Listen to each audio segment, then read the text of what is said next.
ಇಂದಿನಿಂದ ರಾಜ್ಯದ ಹಲವೆಡೆ 3 ದಿನಗಳ ಕಾಲ ಮಳೆ ಮುನ್ಸೂಚನೆ ನೀಡಲಾಗಿದೆ. ಬೀದರ್, ಕಲಬುರಗಿ, ಯಾದಗಿರಿ, ರಾಯಚೂರು, ವಿಜಯಪುರ, ಕೊಪ್ಪಳ ಜಿಲ್ಲೆಗಳಿಗೆ ಯೆಲ್ಲೋ ಅಲರ್ಟ್ ಘೋಷಣೆ ಮಾಡಲಾಗಿದೆ. ನವೆಂಬರ್ 5 ಹಾಗೂ 6ರಂದು ರಾಜ್ಯದ ಎಲ್ಲಾ ಜಿಲ್ಲೆಗಳಲ್ಲಿಯೂ ಮಳೆ ಮುನ್ಸೂಚನೆ ನೀಡಲಾಗಿದೆ. ಬೆಂಗಳೂರಲ್ಲೂ ಮಳೆ ಬೀಳುವ ಸಾಧ್ಯತೆ ಇದೆ ಅಂತ ಹವಾಮಾನ ಇಲಾಖೆ ಮುನ್ಸೂಚನೆ ನೀಡಿದೆ. ಬೆಂಗಳೂರಲ್ಲಿ ರಸ್ತೆ ಗುಂಡಿ ಮುಚ್ಚಲು ಖುದ್ದು ಸಿಎಂ ಸಿದ್ದರಾಮಯ್ಯ ಅವರೇ ಡೆಡ್ಲೈನ್ ನೀಡಿದ್ರೂ ಯಾವುದೇ ಪ್ರಯೋಜನವಾಗಿಲ್ಲ. ಇದೀಗ ಜಿಬಿಎ ಮುಖ್ಯ ಆಯುಕ್ತರು ನವೆಂಬರ್ 10ರವರೆಗೆ ಮತ್ತೊಂದು ಡೆಡ್ಲೈನ್ ನೀಡಿದ್ದಾರೆ. ಈ ಮೂಲಕ ನವೆಂಬರ್ 10ರ ಒಳಗೆ ಮುಖ್ಯ ರಸ್ತೆ, ಉಪಮುಖ್ಯ ರಸ್ತೆ ಹಾಗೂ ವಾರ್ಡ್ ರಸ್ತೆ ಗುಂಡಿ ಮುಚ್ಚಲು ಸೂಚನೆ ಕೊಟ್ಟಿದ್ದಾರೆ. ರಸ್ತೆ ಗುಂಡಿ ಮುಚ್ಚಲು ಒಪ್ಪದ ಗುತ್ತಿಗೆದಾರರಿಗೆ ದಂಡ ವಿಧಿಸಲು ನಿರ್ಧರಿಸಲಾಗಿದೆ. ಜಿಬಿಎ ವ್ಯಾಪ್ತಿಯ 5 ಪಾಲಿಕೆ ಆಯುಕ್ತರು ಅಧಿಕಾರಿಗಳ ಸಭೆಯಲ್ಲಿ ಮುಖ್ಯ ಆಯುಕ್ತ ಮಹೇಶ್ವರ್ ರಾವ್ ಸೂಚನೆ ಕೊಟ್ಟರು.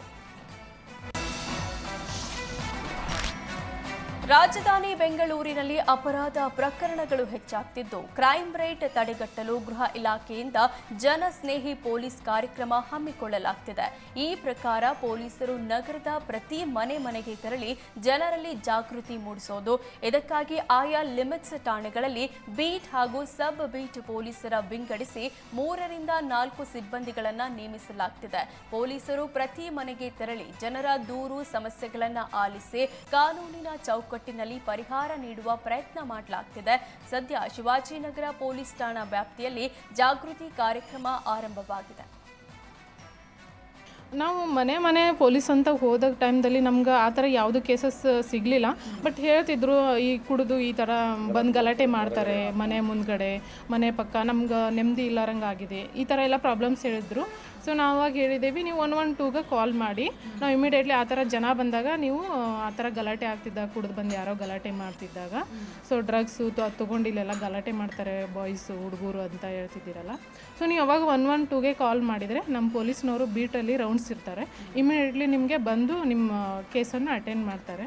ಅದು ಏನೇ ಸಮಸ್ಯೆ ಇದ್ದರೂ ಇದು ಸಾಲ್ವ್ ಮಾಡ್ತಾರೆ ಅಂತ. ಕಬ್ಬು ದರ ನಿಗದಿ ಮತ್ತು ಬಾಕಿ ಪಾವತಿಗೆ ಆಗ್ರಹಿಸಿ ಬೆಳಗಾವಿಯಲ್ಲಿ ರೈತರ ಪ್ರತಿಭಟನೆ ತೀವ್ರ ಸ್ವರೂಪ ಪಡೆದಿದೆ.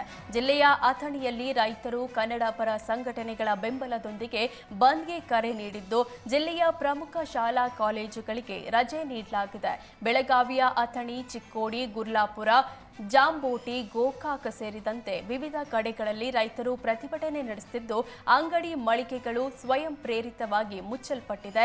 ಗೋಕಾಕ್ ಅಥಣಿ ರಸ್ತೆ, ದರೂರ ಹಲ್ಯಾಳ ಸೇತುವೆ ಮೇಲೆ ರಸ್ತೆ ಬಂದ್ ಮಾಡಿ ಪ್ರತಿಭಟಿಸಿದ್ರು. ಕಬ್ಬಿಗೆ 3,500 ರೂಪಾಯಿ ದರ ನಿಗದಿ ಮಾಡುವಂತೆ ರೈತರು ಆಗ್ರಹಿಸಿದ್ದಾರೆ.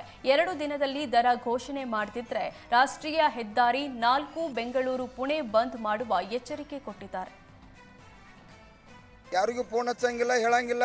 ಕಬ್ಬಿನ ಬೆಲೆ ನಿಗದಿ ಗುರ್ಲಾಪುರದಾಗ ಆಕೈತಿ. ಇದು ಕಬ್ಬು ಬೆಳೆಗಾರರ ಒಂದು ಜಾತ್ರೆ, ಬೆಲೆ ನಿಗದಿ ಜಾತ್ರೆ ಅನ್ನುವಂಥದ್ದನ್ನು ಪ್ರಾರಂಭ ಆಗೈತಿ. ಇವತ್ತು ಲಕ್ಷಾಂತರ ಜನ ಕೂಡ ಇವತ್ತು ಕೂಡ ಭಾಗವಹಿಸತ್ತಾರ. ಯಾಕಂತಂದ್ರೆ ಈಗಾಗಲೇ ನಾವು ಕಾರ್ಖಾನೆ ಅವರಿಗೆ ನಾವು 5-6 ವರ್ಷದಿಂದ ಬರೀ ಒಂದೇ ರೇಟ್ ಕೊಟ್ಕೋತ ಬಂದಾರ. ಅವ್ರು 3,000 ರೂಪಾಯಿ ಕೊಟ್ಕೋತ ಬಂದಾರ. 5-6 ವರ್ಷದಿಂದ ಬರೀ ಒಂದೊಂದು 100 ರೂಪಾಯಿ ಕೊಟ್ಕೋತ ಬಂದಿರ. ಇವತ್ತು 3,700 ರೂಪಾಯಿ ಕೊಡ್ಬೋದಾಗಿತ್ತು. ಅವ್ರ ಜಿಲ್ಲಾಧಿಕಾರಿ ಅವರು ನಾವಿಷ್ಟೆಲ್ಲ ಹೋರಾಟ ಮಾಡಿದಕ್ಕೆ 3,200 ರೂಪಾಯಿಗೆ ಅವ್ರು ಬಂದಾರ. 3,200 ರೂಪಾಯಿ ನಮ್ಮದು ಒಪ್ಪಿಗಿಲ್ಲ. ನಾವು ಕೂಡ ಒಂದು 100 ರೂಪಾಯಿ ಕಡಿಮೆ ಮಾಡಿದ್ವು. 3,400 ಕೊಟ್ಟಾಗನ ನಾವು 7,000 ರೂಪಾಯಿ. ಇಲ್ಲ ಅಂದ್ರೆ ಈ ಗುರ್ಲಾಪುರ ಜಾತ್ರೆ ಇಡೀ ರಾಜ್ಯವ್ಯಾಪಿ ದೇಶವ್ಯಾಪಿ ಹಬ್ಬ ಆತೈತಿ. ಇನ್ನು ಮುಂದಿನ ದಿನಮಾನದ ಎಲ್ಲೆಲ್ಲಿ ಹಬ್ಬತೈತಿ ಅಂದ್ರೆ ಇದು ನನ್ನ ಕಂಟ್ರೋಲ್ದಾಗಿಲ್ಲ. ಜಿಲ್ಲಾಧಿಕಾರಿಗಳು ಸಭೆ ಕರೆದರು, ಏನು ಈ ಮಾಲಕರನ್ನ ರೈತರನ್ನ ಎದುರಿಸಿದ್ರು. ಆದ್ರೆ ಸಭೆಯಲ್ಲಿ ಯಾವುದೇ ಒಮ್ಮತ ನಿರ್ಣಯ ಬರಲಿಲ್ಲ. ಮತ್ತು ಜಿಲ್ಲಾಧಿಕಾರಿಗಳಿಗೆ ಏನು ಅವ್ರ ಮಾತು ಇದು ಮಾಡಿಲ್ಲ ಫ್ಯಾಕ್ಟ್ರಿ ಅವರು. ಯಾಕಂದ್ರೆ ಜಿಲ್ಲಾಧಿಕಾರಿ ಮಾತೇ ಕೇಳಂಗಿಲ್ಲ ಅವರು.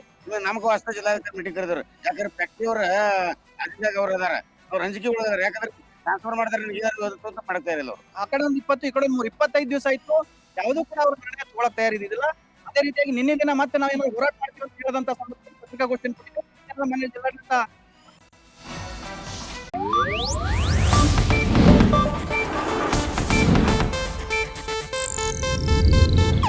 ಇದು ಏಷ್ಯಾನೆಟ್ ನ್ಯೂಸ್ ನೆಟ್ವರ್ಕ್ ಪ್ರಸ್ತುತಿ.